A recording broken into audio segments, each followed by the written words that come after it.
Yeah. I felt like a boy back then. I mean, I was beating men up as a boy. Do you know what I mean? Like a Canelo. And then I've came through and matured with the sport. Like, you look at me there in the face and everything, I look a lot older and I'm physically bigger and stronger. I was fucking, mate, I was like really small and weak. I was fragile, mate. You know what I mean? That's what the reason I got knocked out by Franco. I weren't the bare-knuckle fighter then. I was just trying to get my feet, you know what I mean? I was just finding my feet. Yeah, it was the boxing. It was the boxing pedigree. The boxing pedigree was literally in and out, footwork, distance, measuring the distance, timing, accuracy, bang, catching them, moving out, like making them miss. I'd be over there and I'd see them throw a jab and I'd be going into nowhere and I'd be like, easy. You know what I mean? So. Yeah, it reminds me, speaking of easy, during the press conference, he said that you haven't fought anyone. It's like, if you look at your record, it looks like you started the game in hard mode. You know what I mean? You fought. Yeah, I fought some of the best, you know. I fought Franco, obviously, like I fell short, but that was my second ever fight. You know, I fought James Canelli, who's up there now as a world beater at BYB. I fought Jeremiah Riggs, who's tough as they come, and he gave Angulo a massive test at Knucklemania. I fought Joe Almore, who was like one of the fan favourites in America. I fought Jake Lindsay, who's currently #1 in BKFC, and controversially lost. I dropped him for 14 seconds. So, I don't know how he can tell me about fucking I ain't fucking fought no one when he's fought two fucking, I can't say bums because I like Will. Will's a good lad. I don't know Radomski, but they're nowhere near the level I am. Them fights, yeah, they're just tune-up fights. That was him finding his feet. And all he done was call for me.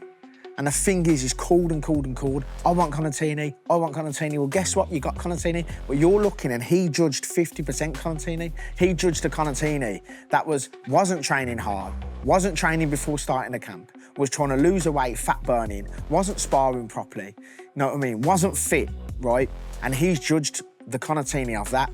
Now he's getting the authentic version, not even a 2.0, a 3.0 Brum Town Bomber. Who's hitting harder, who's moving quicker, who's fitter than ever, who's physically bigger, physically stronger, and fucking better looking. Who's gonna smash him up to pieces.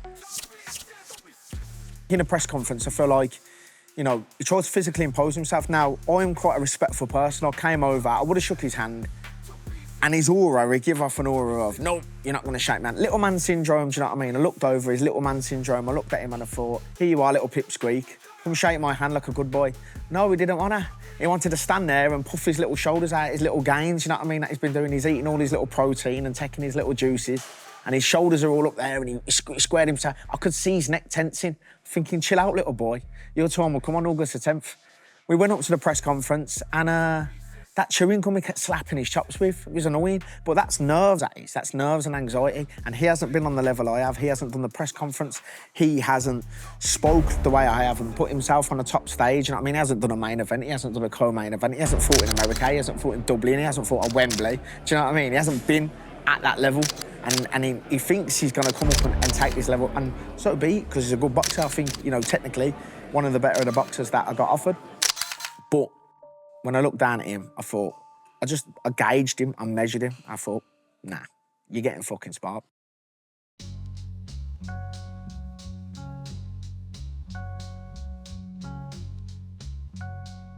No, it can't be easy losing.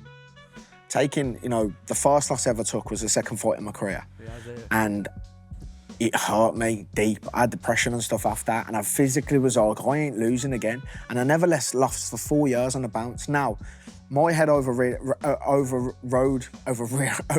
the fact that I'd not lost for 4 years, and I slapped for the Lindsay fight. Now, regardless of whether it was controversial or not, he beat me. At the end of the day, the better man won. It was a second loss that I took in my 9th fight. You know what I mean? My 9th fight, and it cut me deep because people only remember the losses. So people are like, actually, you know what? You lost to Lindsay. Oh, yeah. But Lindsay's like #1, you know, as well. And he give Gogo a hard fight. But at the end of the day, I lost, and it's cut me deep. And it knocked me well down the ladder because I was there. I was at the pinnacle.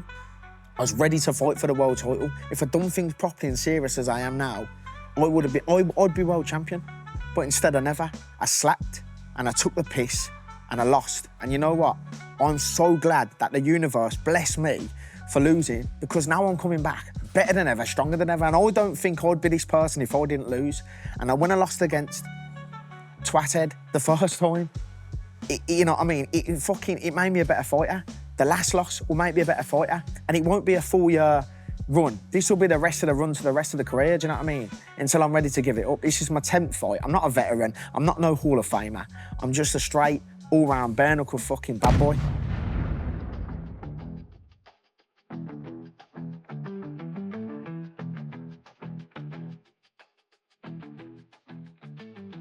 I don't think I change anything. I've had a good run, you know what I mean? I'm probably one of the most talked about fighters in the UK in bare knuckle.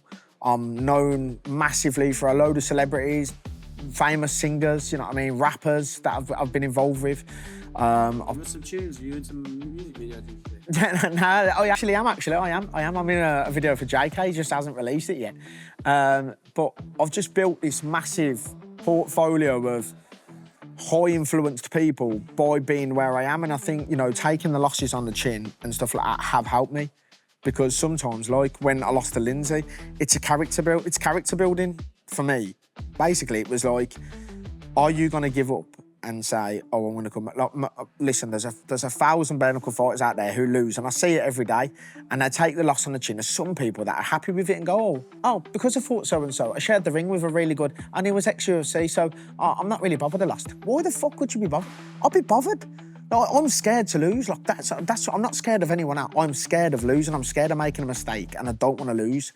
So the more scared I am, the more I want it, the more I want to try harder. You know, and I don't build myself off of losses. You know what I mean? I don't think in my head, oh, if I lose this, I'm gonna do this. No, it's like, if I lose this, I'm done. For me, it's win. What am I willing to do? Not I'm gonna do anything. No, people, I'm gonna do anything to win a fight. What, you go smack a newborn baby in the face to win a fight? No, you won't. What I'm willing to do is everything built into me that I have been programmed to win. I'm programmed to split Jonny's face in half. I'm programmed to dance like a little ballerina and make him miss. And then when I connect and land on that chin, bang, it's over. Yeah, keep knocking them out.